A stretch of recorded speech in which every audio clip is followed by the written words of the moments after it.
Hello, welcome back to my channel. और आज हम सीखेंगे लॉस्ट जनरेशन के बारे में।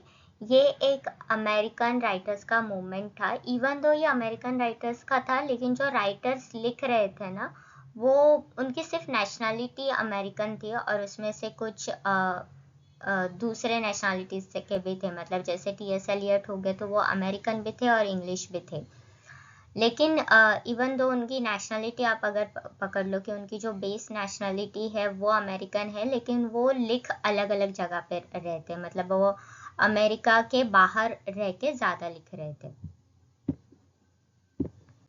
ओके, तो लॉस्ट जनरेशन जो है वो उन राइटर्स को और आर्टिस्ट को बोला जाता है जो वर्ल्ड वॉर वन के बाद लिख रहे थे। तो 1918 का जो पीरियड है उसके बाद, तो 20s में जो लिख रहे थे ना, उनको लॉस्ट जनरेशन बोलते हैं। और इसमें सिर्फ राइटर्स ही नहीं है, इसमें पेंटर्स भी थे, फिल्म मेकर्स भी थे, फोटोग्राफर्स भी थे, काफी सारे लोग थे। अभी ये जो लॉस्ट वर्ड है, ये क्यों यूज किया जाता है?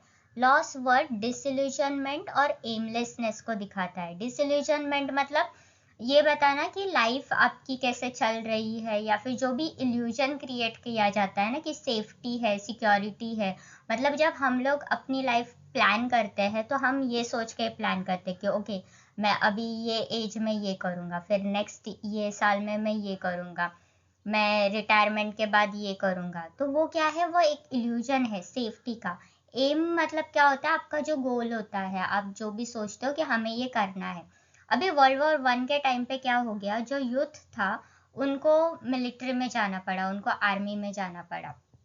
वो वॉर में ये कर रहे थे, और वॉर में लाइफ स्टेबल नहीं होती। आप अभी जिंदा हो, मर सकते हो, या फिर आप शायद पूरी वॉर भी अच्छे से ये करो, आपको कुछ ना हो जाए। और शायद कुछ लोगों के साथ ऐसा हो सकता है उनका हाथ चला जाए, पैर चले जाए, वो एम्प्यूटी हो जाए, ये सारी चीजें हो सकती है। तो वर्ल्ड वॉर ने क्या किया, ये जो इल्यूजन था और जो एम था उनको तोड़ दिया। तो फिर लोग क्या हो गए, डिसइल्यूजन हो गए। वो ये सोच रहे थे कि क्या फायदा मेरा फ्यूचर के बारे में सोचने का या ये करने का कि मैं तब जाके ये करूंगा, कि अगर वॉर हो गया, मुझ पे बॉम्ब गिर गया तो मैं मर भी सकता हूँ। तो फिर वो जो स्पॉन्टेनिटी आ गई और फिर लाइफ मीनिंगलेस हो गई। मतलब इंसान को कोई इस बात से फर्क नहीं पड़ रहा था कि आगे चल के, क्योंकि फ्यूचर का भरोसा ही नहीं था। तो फिर इन सबको जमा करके या ये सारी चीजें सोच के कि कोई गोल रखे, as in long term goal रखे, क्या फायदा हो सकता है। तो ये जब सेंस चला जाता है ना, आपका वो पर्पस निकल जाता है कि हम लोग को एक अच्छा घर चाहिए या अच्छी फैमिली चाहिए, या मुझे करियर में ये सारी चीजें करना है। तो वो क्या करता है, इंसान को मोटिवेटेड रखता है। उसको पता है कि आगे चल के मुझे ये सारी चीजें करनी है। And when that doesn't happen, इंसान क्या हो जाता है, डिसइल्यूजन्ड हो जाता है, एमलेस हो जाता है। और उसकी वजह से क्या होता है, वो लॉस्ट फील करने लगता है। So that's why lost generation. तो फिर ये जो वर्ल्ड स्कार था बिकॉज ऑफ वॉर, और जो बार बार चेंजेस हो रहे थे, उनकी वजह से ये जो मीनिंग ढूंढने का ये था। क्योंकि लाइफ का मीनिंग हम लोग तभी ढूंढेंगे जब हमको पता है कि लाइफ आगे चलने वाली है। अगर लाइफ का ही कुछ भरोसा नहीं तो फिर मीनिंग ढूंढ के भी क्या फायदा। तो फिर ये लोगों को इसमें कंफ्यूजन हो रहा था कि वो लॉस्ट थे कि ढूंढना है मीनिंग या नहीं ढूंढना है, जिंदगी अच्छे से जीनी है या फिर जो है वो अभी है करके उसको बिताना है उसको। तो दैट्स वाई लॉस्ट जनरेशन। ये जो इसमें ये जो और फिर ये जो वर्ड लॉस्ट है, ये इसको भी बताता है, कोलैप्स ऑफ ट्रेडिशनल वैल्यूज। क्योंकि यूथ जो है वो अगर चला गया तो फिर उसकी वजह से मतलब वो वॉर में चला गया तो फिर मैरिज ब्रेक्स हो रहे थे काफी सारे। एक क्लोज नेट फैमिली का ये फैमिली का जो सिस्टम है, स्ट्रक्चर है, वही टूट रहा था। क्योंकि मेन नहीं थे, विमेन को भी काम नॉट काम करना पड़ रहा था, क्योंकि काफी सारे विमेन को नहीं दे रहे थे काम करने के लिए, लेकिन फिर विमेन पे रिस्पॉन्सिबिलिटी आ रही थी। और फिर वॉर जो होता है वो डिस्क्रिमिनेट नहीं करता किसी के अगेंस्ट। वो रिच इंसान के इस पे भी बॉम्ब गिर सकता है और किसी गरीब के घर पे भी बॉम्ब गिर सकता है। तो जो भी ब्रुटैलिटी है ना वॉर की, और क्योंकि वो बच्चों के बारे में भेदभाव नहीं करेंगे, वॉर बॉम्ब गिरते वक्त ये नहीं सोचूंगा कि मैं किसी बच्चे को हार्म नहीं करूंगा, वो कर सकता है। और फिर ये जो उसकी वजह से क्या हो गया, एलियनेशन हो गया। हमको ऐसा लगने लगा कि बस वो मोमेंट में हमको मतलब हमारे आसपास लोग होके भी हम उनसे कनेक्ट नहीं कर पा रहे थे। तो ये सारी चीजें आ रही थी, and that's why people were feeling lost. So that's why lost generation. ये जो टर्म है लॉस्ट जनरेशन, ये कॉइन किया था गर्ट्रूड स्टाइन ने। ये अमेरिकन राइटर है जो पेरिस में रहती थी, और ये काफ़ी राइटर्स को और पेंटर्स को मेंटोर करती थी मतलब अगर उनको फाइनेंसेस में प्रॉब्लम होते थे तो वो फाइनेंसेस प्रोवाइड कर रही थी। और साथ ही में वो मतलब काफ़ी सारे राइटर्स ऐसे थे जो अपने वर्क्स उनके पास लेके जाते थे, गर्ट्रूड स्टाइन को दिखाते थे, और स्टाइन उन पे क्रिटिक देती थी या उनके वर्क पब्लिश कराने की कोशिश करती थी। तो वो टाइम पे पेरिस में उन्होंने काफ़ी राइटर्स को, मतलब उनके घर पे काफ़ी राइटर्स का और पेंटर्स का आना जाना रहता था। एंड ये 1920s में बेस्ड है, इसलिए ये जनरेशन को रोरिंग ट्वेंटीज भी बोलते हैं। ROARING, roaring twenties. लेकिन इस टर्म को पॉपुलराइज किया था अर्नेस्ट हेमिंगवे में। उनकी नॉवेल का जो एपिग्राफ है द सन ऑल्सो राइजेस का जो एपिग्राफ है, उसमें उन्होंने इस टर्म को यूज किया था, लॉस्ट जनरेशन। इसकी वजह से वो ज़्यादा पॉपुलर होगी। तो टर्म कॉइन की गर्ट्रूड स्टाइन ने, लेकिन इसको पॉपुलराइज करवाया अर्नेस्ट हेमिंगवे में। और इसमें जो राइटर्स थे वो सारे एक्सपैट्रिएट थे। एक्सपैट्रिएट मतलब जैसे मैंने शुरू में बोला, वो अमेरिकन राइटर्स थे लेकिन वो यूरोप में रहते, खास करके पेरिस में रह रहे थे। ओके, तो इसके इम्पोर्टेंट राइटर्स कौन कौन है? फर्स्ट है अर्नेस्ट हेमिंगवे। उनके पोएट्री में या उनके प्रोज में आपको दिखेगा वॉर, लव और एग्जिस्टेंशियल डिस्पेयर। वॉर, वो जो भी वॉर हो रहा था उसकी वजह से डिस्ट्रक्शन हो रहा था उसकी बात कर रहे थे। फिर ऐसे सर्कमस्टांसेस में जब ह्यूमन लाइफ की कोई गारंटी नहीं हो जाती, तब लव का क्या इम्पोर्टेंस होता है, या तब लव कैसे खुद को शेप अप करता है, उसके बारे में बात की। एग्जिस्टेंशियल डिस्पेयर इज व्हेन लोगों को ये लगता है कि अभी जो लाइफ है अगर उसका कोई भरोसा नहीं है तो फिर कुछ चीज़ें करने का क्या फ़ायदा। मतलब वो एक मेंटालिटी होती है ना कि फ्यूचर का अच्छा लेके सोचना है, या फिर ये एक ज़िंदगी मिली है अभी है जैसे है उसको कैसे उसको मज़े से जीना है। तो जब इंसान उस डुअलिटी में फंस जाता है ना, उसको एग्जिस्टेंशियल डिस्पेयर बोलते हैं कि मतलब पैसा उड़ाना तो है but at the same time save भी करना है, वो टाइप से। फिर एफ स्कॉट फिट्जरल्ड है। इनके वर्क्स में आपको डेकेडेंस एंड एम्प्टीनेस दिखेगा, जैज एज का। डेकेडेंस एंड एम्प्टीनेस, डेकेडेंस वो होता है जब आपके पास बहुत सारी चीज़ें आ जाती है लेकिन आप उसको एंजॉय नहीं कर पाते, ठीक है। तो दैट इज डेकेडेंस कि जब आपके पास बहुत सारी चीज़ें हैं, एंड एम्प्टीनेस जब आप उसको एंजॉय नहीं कर पा रहे। तो जैसे आप ग्रेट गैट्सबी देख लो, उसमें वो बहुत बड़ी बड़ी पार्टीज थ्रो करता है क्योंकि उसको एक लड़की को मिलना होता है। उसको ऐसा लगता है कि वो एक दिन शायद उस पार्टी में चली आएगी और फिर वो उससे बात करेगा, तो वो बहुत सारा पैसा उससे खर्च करता है। वो बड़ी बड़ी पार्टीज थ्रो करता है ये सोच के कि वो आएगी, लेकिन वो आती नहीं है, तो फिर वो एम्प्टी, उसका लाइफ इज समवट एम्प्टी। तो वो उनके वर्क्स में आपको दिखेगा। देन गर्ट्रूड स्टाइन है। Gertrude Stein as a writer से ज़्यादा वो एज अ लिटरेरी मेंटर के इसमें ज़्यादा फेमस है। वो काफ़ी एक्सपेरिमेंटल राइटर थी, मतलब जो भी मॉडर्निस्ट टेक्निक थे ना, जिनके जैसे मॉडर्निस्ट राइटर्स लिख रहे थे वो वैसे लिख रहे थे। बिकॉज आफ्टर 1922 के बाद से मॉडर्निज्म चालू हो जाता है, तो वो उसमें लिख रही थी। इनका एक नॉवेल है QED, जिसमें वो फीमेल टू फीमेल रिलेशनशिप की बात करती है। Then you have TS Eliot. इनके क्रिटिकल वर्क से भी ज़्यादा साथ साथ वो अपनी पोएट्री के लिए भी फेमस है। जो मॉडर्निस्ट टेनेंट है उनके पोएट्री में वो दिखते हैं, जैसे उनका the Waste Land. The title itself is very significant क्योंकि वो वेस्ट लैंड की बात करते हैं कि मतलब जो लैंड फर्टाइल है वो अभी पूरा वेस्ट हो गया। तो फिर क्योंकि बॉम्ब गिर गया उसको ये नहीं कर सकते, तो वो जो एक मतलब डिसलोकेशन हो गया, मतलब जिसका वैल्यू था वो वैल्यू ही निकल गया। तो फिर वो स्पिरिचुअल और कल्चरल डिसलोकेशन, मतलब जो चीज़ें को हम लोग को लगता था कि ऐसे जिए तो हमारी ज़िंदगी अच्छी होगी, वो शैटर हो गया, वो मिथ ही शैटर हो गया। तो वो उनके पोएट्री में दिखता है। देन है जॉन डॉस पैसोस। इनके वर्क्स में आपको सोशल एंड पॉलिटिकल डिसल्यूजनमेंट दिखेगा in post war America. Political disillusionment वो होता है जब आप वो टाइम पे जिसको आप ये नहीं ये कर पाते कि मुझे किस पे भरोसा करना है या मुझे किससे सपोर्ट करना है। जैसे TS एलियट के एक फ्रेंड थे एजरा पाउंड, उनके भी वो इमेजिज्म में मूवमेंट में इम्पोर्टेंट है। तो वो नाजी जर्मनी को काफी सपोर्ट कर रहे थे, वो हिटलर को सपोर्ट कर रहे थे। नाउ वी नो कि हिटलर गलत इंसान था, उसने जो किया वो गलत था, but that time people were supporting him. जो राइटर्स थे या कुछ पेंटर्स थे उनको सपोर्ट कर रहे थे। तो फिर उसे क्या बोला जाता है, पॉलिटिकल डिसइल्यूजनमेंट। जब आपको समझ में नहीं आता कि सोसाइटी के किस सेक्ट को सपोर्ट करना है या किस पॉलिटिकल पार्टी को सपोर्ट करना है, जब आप कंफ्यूज हो जाते हो या लोगों में एकदम मतलब किसी को सपोर्ट किया तो एकदम भर भर के सपोर्ट करो और किसी को रिजेक्ट करो तो फिर पूरा ही रिजेक्ट करो, जब वो आइडेंटिटी पॉलिटिक्स हो जाता है ना, that is social and political disillusionment.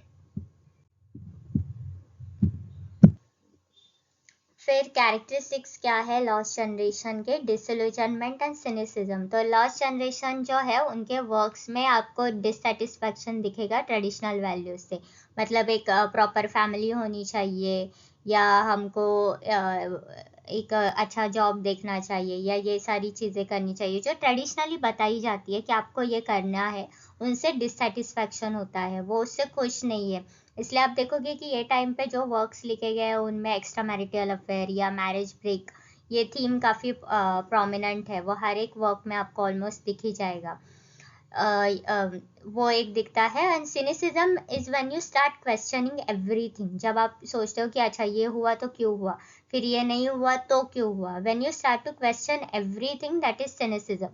तो ये सब उन लोग ये सारे क्वेश्चंस कर रहे थे कि क्या वो ऐसी चीज़ है जो कर सकते थे जिसकी वजह से वॉर रुक सकता था, या फिर क्या ऐसा चीज़ हो सकता था जिसकी वजह से वॉर की वजह से शायद इतना डिस्ट्रक्शन नहीं होता। वो एक इम्पॉर्टेंट कैरेक्टरिस्टिक्स है। नेक्स्ट है alienation and rootlessness. Alienation and rootlessness characters के थ्रू दिखता है, जब कैरेक्टर्स को स्ट्रगल करते हैं वो अपने पर्पस को लेके और आइडेंटिटी को लेके। मतलब आप देखो कि ये टाइम पे आइडेंटिटी काफ़ी बड़ा इशू हो गई, क्योंकि बॉर्डर्स बार बार बन रहे थे, कोई कंट्री वॉर हार रही थी फिर या फिर दूसरी कंट्री उसको कैप्चर कर रही थी, तो जो लोगों की आइडेंटिटी थी ना वो हिल रही थी बार बार, आज इसका पार्ट है तो कल इसका पार्ट है, फिर अपना अगर कंट्री इस वॉर में है, अभी जैसे अगर नाजी जर्मनी की बात करें तो वो टाइम पे हिटलर ने जेनोसाइड करवाया था जूइश लोगों का, तो not every German supported it. There were some Germans who must have supported it. तो ऐसा, लेकिन अभी फिर वो क्या हो गया, हम लोग जब बात करते तो हम बोलते कि नाजी जर्मनी, तो मतलब वो एक अंडरलाइंग चीज हो जाता है कि सारे जर्मन्स इसको सपोर्ट कर रहे थे, तो उसकी वजह उस इंसान की आइडेंटिटी तो खो गई ना जो शायद सपोर्ट नहीं कर रहा था। तो जब आप किसी चीज़ को अध्ययन नहीं कर पाते या किसी चीज़ में आपको पता है कि मैं इसको मेरी आइडेंटिटी नहीं बता सकता, या फिर इस आइडेंटिटी को बताया तो शायद मैं खतरे में आ जाऊंगा, जैसे अगर कोई जर्मन इंसान ब्रिटेन में जाएगा तो उसको जज करेंगे उस टाइम पे लोग, तो जो आइडेंटिटी जो उसको सोलास प्रोवाइड करना चाहिए या जो उसकी सिक्योरिटी है, सेफ्टी नेट है, वही निकल जाता है। तो इसकी वजह से इंसान क्या होता है, एलियनेट हो जाते हैं, दूसरे लोगों से दूर दूर चला जाता है।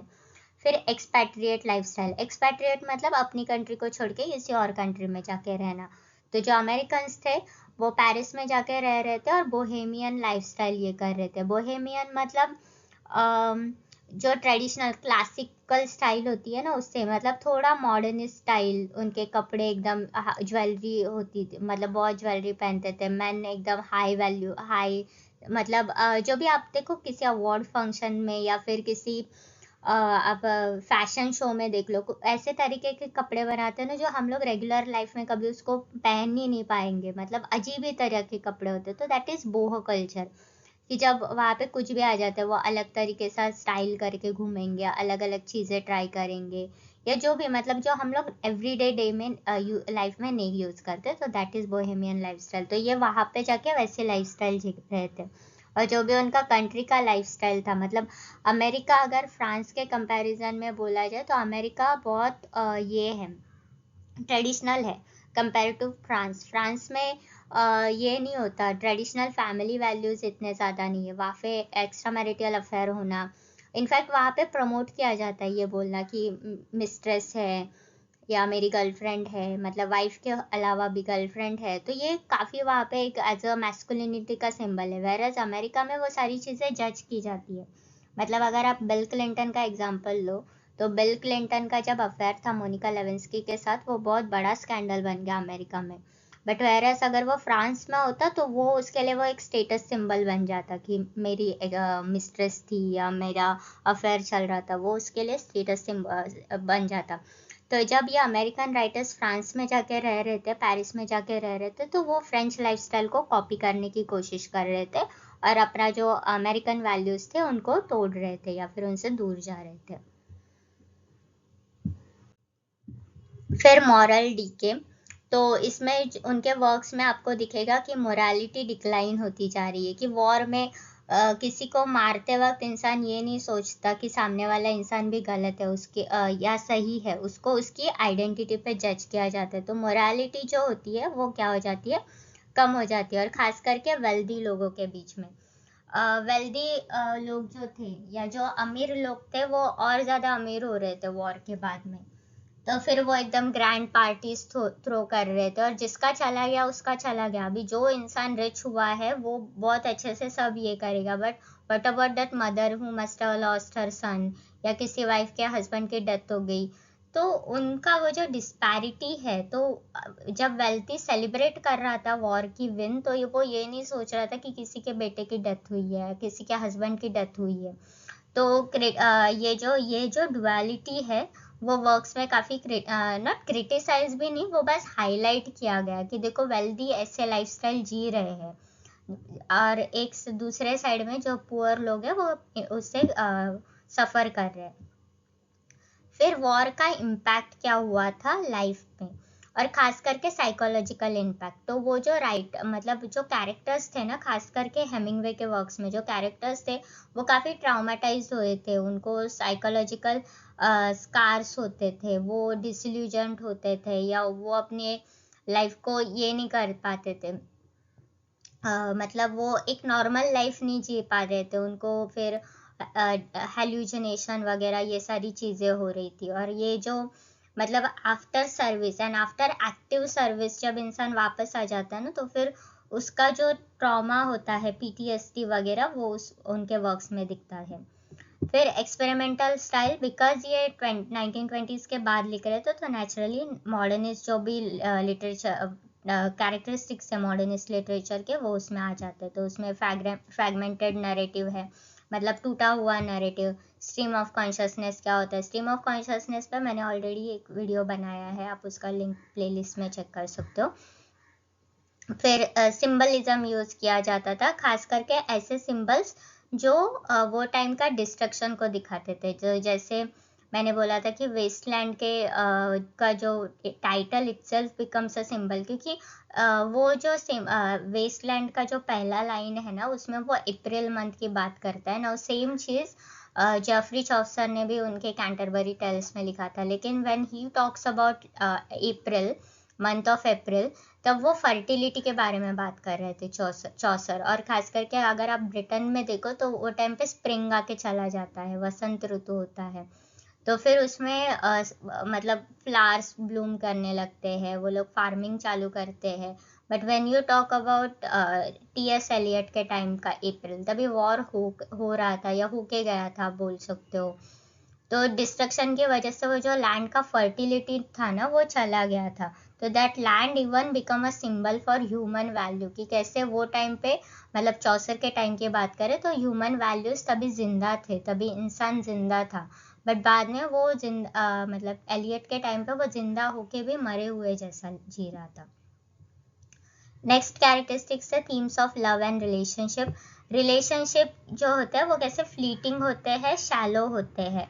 मतलब जैसे वॉर की वजह से बार बार डिस्ट्रक्शन हो रहा है, तो फिर एक्स्ट्रा मैरिटल अफेयर हो रहे हैं, marriage as a institution break हो रहा है, वो उसमें देखेगा कि रिलेशनशिप का कोई वैल्यू ही नहीं है, क्योंकि एक इंसान बहुत जल्दी मूव ऑन कर जाता है। फ्लीटिंग मतलब वो ऐसा पासिंग में चला जाता है, इतने सारे अफेयर्स होते हैं लोगों की कि याद नहीं होता कि अभी किसके साथ थे या क्या हो रहा था वो सब। शैलो मतलब उसमें कुछ डेप्थ नहीं होता, बस आपको कोई चाहिए करके दूसरा इंसान आपके साथ है, वो ऐसे रिलेशनशिप को या ऐसे लव को उसमें डिपिक्ट किया जाता है।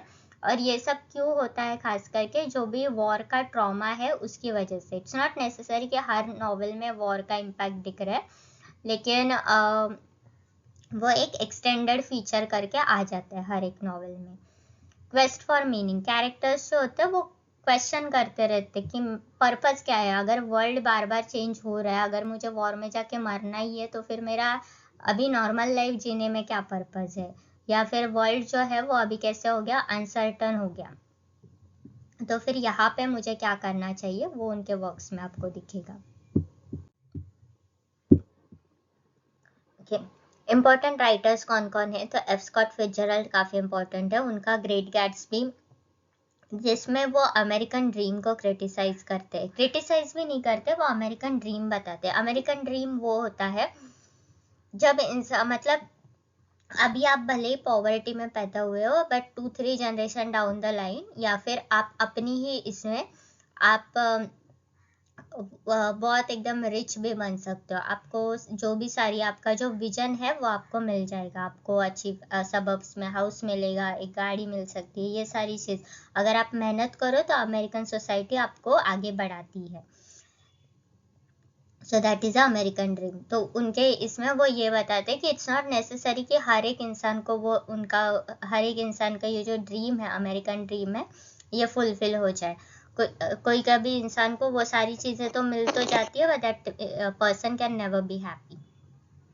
फिर नेक्स्ट है टी.एस. एलियट, इनका वर्क है द वेस्टलैंड, काफी फेमस है, ये एक पोयम है, और इसमें वो स्पिरिचुअल रेजोल्यूशन की बात करते हैं कि कैसे वॉर के बाद जो मॉरलिटी होती है, या फिर फेथ होता है, या भगवान पे इंसान का जो भरोसा होता है वो कैसे टूट जाता है, खास करके पोस्ट वॉर सोसाइटी में। जैसे आप नॉर्मली भी अपनी लाइफ देख लो, अगर कभी कुछ बहुत गलत हो गया तो हम भी सोचेंगे ना कि ऐसा क्यों किया भगवान ने मेरे साथ, तो वो उसकी वो सिनिसिज्म का एक एक्सटेंडेड वर्जन है। देन नेक्स्ट है गर्ट्रूड स्टाइन, उनका है टेंडर बटन्स, ये प्रोज पोएट्री है, मतलब पोएट्री है लेकिन वो प्रोज फॉर्म में लिखी है, और जिसमें वो फॉर्म एंड स्ट्रक्चर को ब्रेक अवे करके उन्होंने वो लिखा है। जॉन डस पासोस का है मैनहट्टन ट्रांसफर, इस नॉवेल में अलग अलग कैरेक्टर्स का लाइफ डिस्क्राइब किया है उन्होंने, जो मॉडर्न लाइफ में जो भी प्रॉब्लम्स होते हैं, खास करके वॉर के टाइम पे या पोस्ट वॉर सोसाइटी में, वो उनके कैरेक्टर्स के थ्रू हमें दिखता है। फिर अभी देखते हैं द सन ऑल्सो राइजेस में लॉस्ट जनरेशन का कैरेक्टरिस्टिक्स कैसे होता है। तो इसमें अगेन एक्सपेट्रिएट्स है, Jake Barnes and Lady Brett Ashley, ये लोग पेरिस और स्पेन में ट्रैवल करते हैं, और वो ये सोचते हैं कि यहाँ पे हमें अभी लाइफ का मीनिंग ढूंढना है, या हमें हमारा सेंस ऑफ पर्पस ढूंढना है, तो वो ऐसे जर्नी पे तो निकलते हैं, बट जैसे जैसे वो पूरा जर्नी कंप्लीट करते हैं ना, दे रियलाइज कि मतलब वो at the end of the novel उनको कुछ ऐसे बहुत बड़ी सीख नहीं मिलती, या उनको कोई life changing mission meaning decision या लाइफ चेंजिंग कोई ऐसा पर्ल ऑफ विजडम नहीं मिलता, रादर वो और एम्प्टी हो जाते हैं, रादर वो और ज़्यादा डिसल्यूजन्ड हो जाते हैं, उनको कुछ और मतलब वो और खो जाते हैं, मतलब खुद को ढूंढने निकलते हैं लेकिन वो और ही खो जाते हैं उनमें। तो इसमें नॉवेल में अगेन एक्सपेट्रिएट्स है, वो तो that itself is a big theme. फिर इसमें रेस्टलेसनेस एंड एग्जिस्टेंशियल क्राइसिस है, वो अपने मीनिंग ढूंढने निकलते हैं, वो अपनी पहचान ढूंढने निकलते हैं, और फिर साथ में उनका लव का स्ट्रगल, उनको एक दूसरे से प्यार होता है, फिर वो नहीं कर उसको ये कर पाते, फिर उनके दूसरे लव अफेयर्स होते हैं, उनकी बात होती है, तो वो जो फ्लीटिंग लव है वो उसमें आता है। आइडेंटिटी, अमेरिकन पेरिस में जा रहे हैं, फिर उधर से स्पेन में जा रहे हैं, तो वो identity crisis, not identity crisis exactly, but identity को क्वेश्चन किया जाता है। फिर लाइफ में अपना पर्पस क्या है उसको वो ढूंढ रहे हैं, या वो सारी चीज़ें उस नॉवल में पता चलती है। And it is a minimalistic prose. Ernest Hemingway का एक खासियत है कि वो अपने नॉवेल्स में ना बहुत सिंपल वर्ड्स यूज करते, तो उन्होंने एक बार काफ़ी फेमसली ये बात बोला था कि ऐसी चीज़ें लिखने का कोई फ़ायदा नहीं जिसमें मुझे मतलब पढ़ने वाले को डिक्शनरी बार बार ओपन करनी पड़े। तो उनकी जो पोएट्री है, मतलब उनको कोई सिंपल चीज़ लिखनी है वो सिंपल लाइन में लिख देंगे, वो बहुत उसको फ्लावरी वगैरह लैंग्वेज यूज़ नहीं करेंगे। और फिर उन्होंने पोस्ट वॉर डिसल्यूजनमेंट को दिखाया कि कैसे वॉर के बाद इंसान का जो इल्यूजन था वो ब्रेक अवे करने के बाद इंसान जो वो एक अलग और ज़्यादा कंफ्यूज हो जाता है ना, वो उनको वो उस नॉवल से आपको पता चलेगा, the sun also rises. Okay, so that's it for this video. I hope आपको अच्छा लगा। अगर अच्छा लगा तो प्लीज़ इसको लाइक करना, कमेंट करना, चैनल को सब्सक्राइब करना और अपने फ्रेंड्स के साथ भी इसको शेयर करना। Thank you.